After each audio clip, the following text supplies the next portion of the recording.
India lifts T20 World Cup 2026. Defending சாம்பியன்ஸாக இருந்து back to back cup ஜெயிக்க முடியாதுன்னு சொன்னாங்க, ஜெயிச்சு காட்டிட்டாங்க.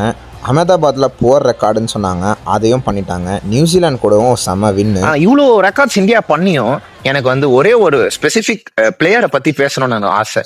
யாரு அப்படின்னா சஞ்சு சாம்சன். இந்தியா இப்போ வேர்ல்டு கப்பை ஜெயிக்கிறதுக்கு ரொம்ப முக்கியமான ஒரு காரணம். ஏன்னா இந்த மாதிரி 3 மேட்சஸ்லயுமே வந்து 97, 89, 89 அப்படின்னு சொல்லி பட்டையை கிளப்பி பயங்கரமான ஒரு பேட்டிங் பெர்ஃபார்மன்ஸ் வந்து கொடுத்திருக்காரு. இவர் 10 இயர்ஸா வந்து இன்டர்நேஷனல் கிரிக்கெட்ல இருக்காரு. இதுவே வந்து பல பேருக்கு தெரியாது.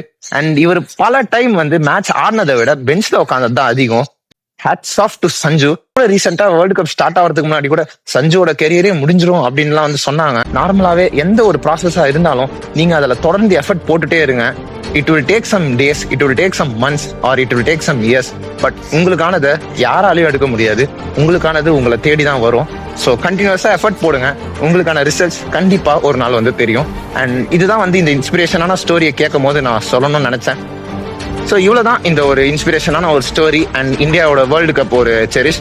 And follow more